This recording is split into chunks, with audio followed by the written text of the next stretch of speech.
The Maestro always makes me think of back in when I was in middle school. Well, not the story of this episode, but this the word Maestro. I hear Maestro. I always think of back when I was in middle school. I had this teacher that I had a pretty good bond with. His name was Mr. Moser.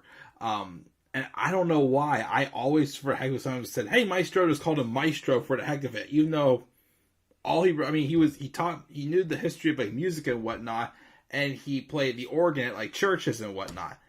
But I don't get why I ever called him Maestro. Maybe it's because him and I had like a good bond. I used to always say, "What's up, Maestro?" and whatnot. And I was not the most popular kid in the school, of course, at the time, but everybody would just absolutely hate it when I called him that. But not ashamed. Also, rest in peace. He passed away about I think it was like 4 or 5 years ago, I think it was.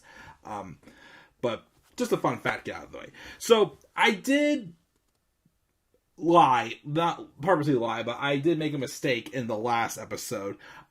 This episode did actually begin with George confronting Elaine about how she told the rabbi how he was jealous, but it seemed to, smooth over somewhat, but obviously, again, George just still seems miserable, and, just squirming about the idea. He can't believe he's actually going to get married to Susan.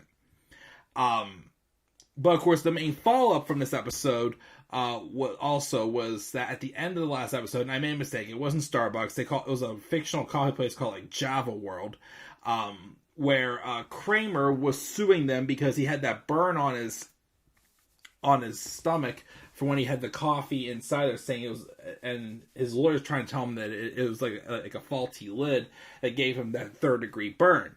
Now, the lawyer is Jackie Chiles.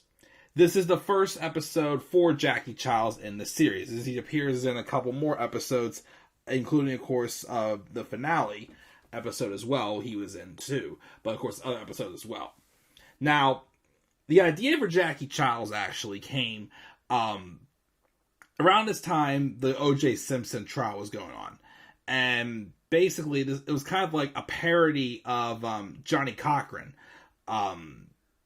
Is what the character of Jackie Chiles was supposed to be based on. And the actor who plays Jackie Chiles, of course, is Phil Morris.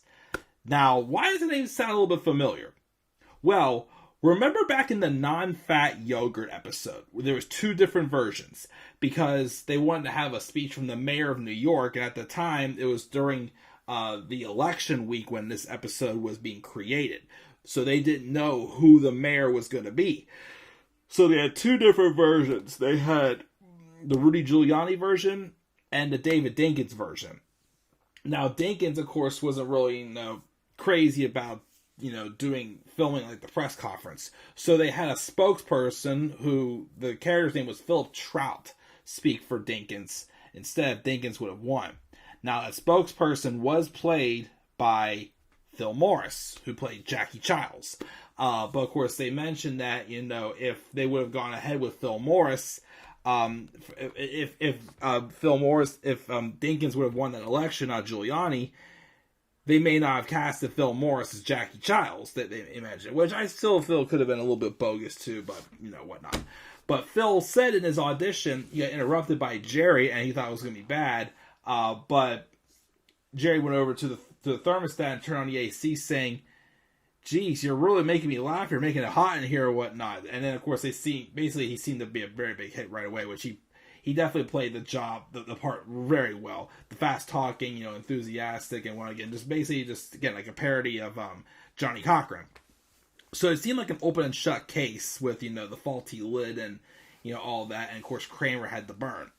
Now, Kramer also mentioned he has a friend, Bob Cobb, who likes to be called the Maestro because of someone else who is called the Maestro. So he feels since he's a conductor, he should be called the Maestro as well. Of course, Jerry calls him Bob, and of course Bob takes offense to it.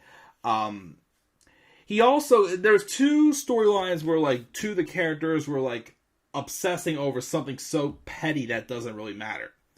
Like, Jerry was obsessing in this episode over the fact that the Maestro told him he has a place out in Tuscany.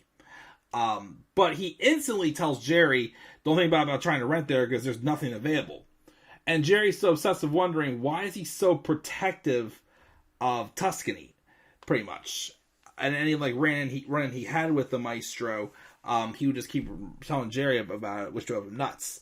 The other story, of course, about obsessing over something silly is George went with Susan to her uncle's clothing shop, and he didn't really like the clothes. But George also kept obsessing over the security guard standing the entire time in the same spot. He's not complaining, but George's obsessed with the fact that the guy didn't have a chair to sit in. But the security guard just did not seem to care. Just like something silly he obsessed over, but again, it was like, it's no big deal. Jerry and the Tuscany thing, and then George with the chair. Of course, meanwhile, also Elaine starts to date the Maestro, which things seem to hit off pretty good. Of course, she was a little, confused when he first met. They first went out, and he explained why he likes being called the Maestro. But after that, she was cool with it. They were dancing to music. They were listening to like Beethoven in the car. Of course, there was a time where they were making out, and Elaine's going, "Oh, Bob," and he stops and glares at her, and she's like, "Maestro, Maestro." So that seems go pretty good. George, meanwhile, again, just obsessively still tries to somehow get a chair for that security guard, even though, once again, he doesn't care. He's totally fine with standing the whole time. He's not complaining about it. Well, then George goes out and gets him a rocking chair and claims, and whenever the manager said something to George said that he is engaged to the owner's niece, and he claims he's going to be taken over to the store someday, which is not going to happen, which the manager believed him. And then he gave him the chair, and the security guard was grateful for the chair, until, of course, he fell asleep when a robbery was happening, unfortunately, which sucked for sure. Meanwhile, Jerry with Tuscany, he then realizes that Poppy's from Tuscany. We don't see Poppy, but Jerry called Poppy, and Jerry met with one of Poppy's relatives who told him there was a place to rent and gave him a price or whatnot, even though he wasn't looking to rent it. He still went ahead. The episode actually ended with Jerry and Kramer going to Tuscany and basically renting the place right across the street from the Maestro, which the Maestro was happy about. Like, why did the Maestro not want to tell him? I don't know, unless he's wanted the place to himself, but who knows. Meanwhile, though, again, the biggest story, though, the Maestro.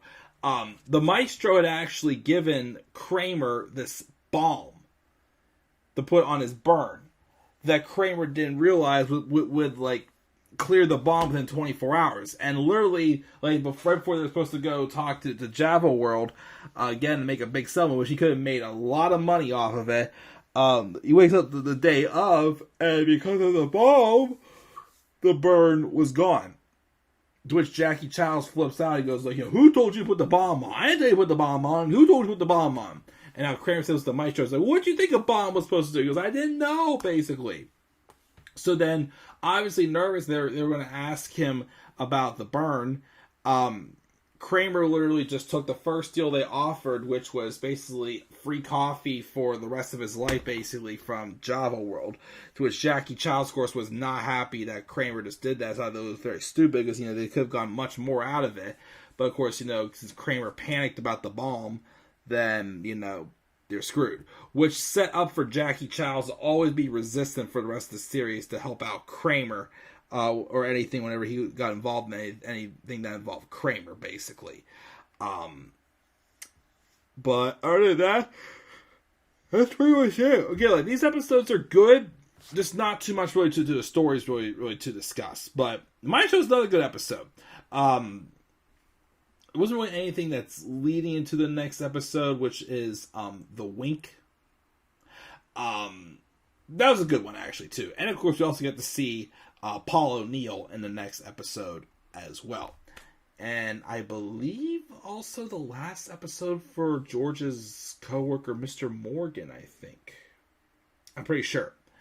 But we'll talk about that next. And also in the next episode, we also revisit Elaine's bad luck with dogs as well. So what are your thoughts, guys, on the Maestro? Make sure to always call him the Maestro, not Bob Cobb. Call him the Maestro. Make sure to leave your thoughts down in the comments section below. And be sure as always to slap a like on the video, subscribe for more content on my channel, and follow me on Twitter as well, at DemandAirboy93. I'm going to take a quick shower, and then after that, I'm going to try to review the last 3 episodes of Disc 1 for Season 7. And we do kind of take a little bit of a break from Susan over the past couple episodes also. I mean, it's mentioned here and there that, George is engaged, by the way, but Susan, I don't think, appears in the next couple of episodes. But we'll talk about the wink next.